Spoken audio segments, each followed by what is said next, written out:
For this video topic, I want you to get your calculator, have it handy, so you can see what it's doing. All right, first of all, I'm going to do this by hand, and then we'll punch it on a calculator. We have 30 million times 5 million. Well, if you want to look at this in scientific notation terms, this would be 3 times 10 to the, and we have 3, 6, 7 places after the 3, so 10 to the 7th. And then 5 times 10 to the 6th, because we have 6 places after the 5. So 3 times 5, 15.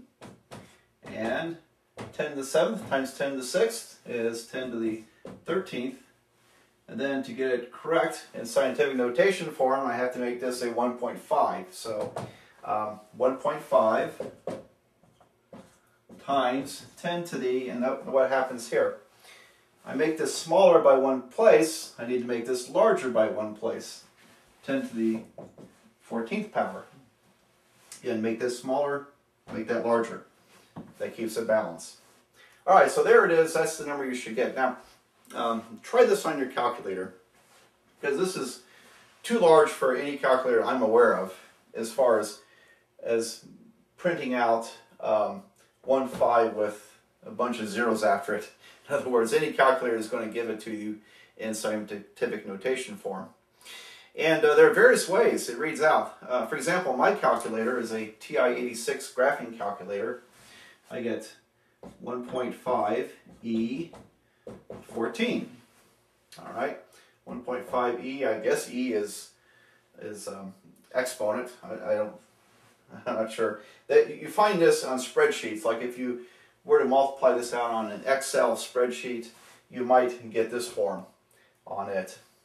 Other calculator ways of writing this, some older calculators would print 1.5 and then leave a space and then a 14, which is kind of strange, but if you have 1.5 and a big space and then a 14, that's what that means.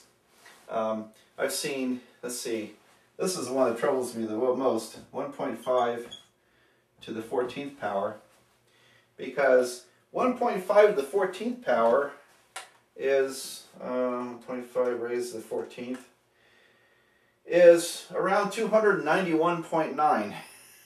Okay, so 291.9 is nowhere even close to this. So please don't write this. I'm going to count this wrong if you write a number down. I don't care if that's what your calculator says. Don't write this or that. Write it this way. So 1.5 to the 14th power on a calculator screen really means 1.5 times 10 to the 14th. I've seen some others. I think there's some brands that do it this way. 1.5, and then there might be a little cross symbol here, times 10 to the 14th, in very small print on your calculator screen. This isn't too bad at all. It's a little more obvious. It's scientific notation. But again, write an answer in scientific notation this way. Don't use these calculator notations. Just be sure you know how to interpret what the calculator gives you. And if you get this, for example, know that this means 1.5 times 10 to the 14th. So that's pretty important there. Okay.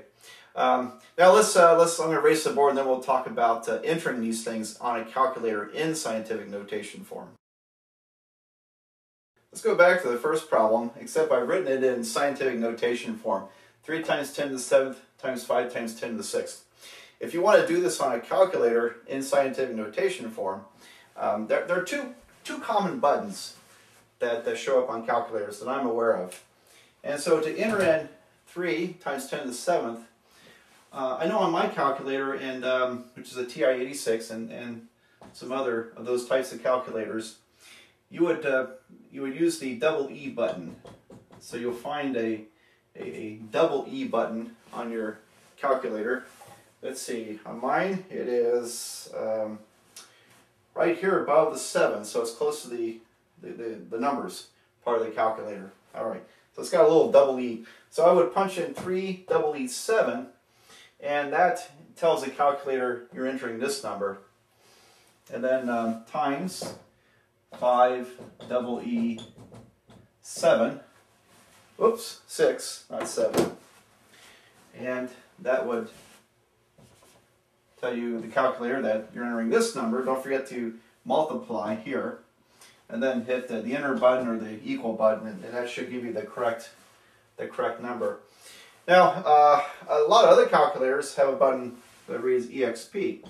3EXP7 is how you would enter 3 times 10 to the 7th. So if you don't have double E, look for EXP. EXP stands for exponent. And this really is a misuse of notation, because mathematicians normally use EXP to represent something different. It represents E, the number E raised to a power, and E is about 2.718. Let's don't get into that right now. But anyway, I don't care for that, but I don't make calculators, so they can use that button if they want. I guess it has a lot of logic to it.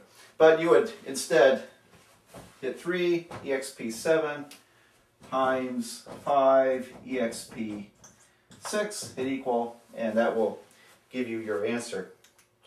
All right. Well, if you had some negative numbers with negative exponents, for example, minus 6.67 times 10 to the minus 23rd. That's I think that's a constant from physics, but I might be wrong. It kind of comes to mind. Anyway, how would you enter this? Well, we have 2 kinds of calculators when it comes to negative signs. Some calculators you enter the negative sign before you enter a number, and other calculators you enter the number then the negative sign. You're going to have to play with this and to understand what kind of calculator you have. And so, if you have a newer, a little more sophisticated model, you probably hit the negative sign and then 6.67, and then EXP or double E 10. I'm sorry. Times. Let me start over. Negative 6.67, then EXP or double E, and then negative 23. But some of you may have to do this backwards. You might have to enter 6.67, then EXP 23 negative, but I forgot the negative sign, so I guess it'd be 6.7 with a negative sign, double E or XP, and then 23 with a negative sign. That might do it.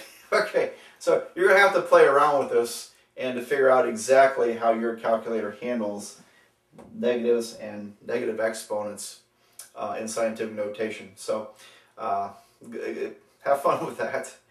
And that's what we have to say about scientific notation.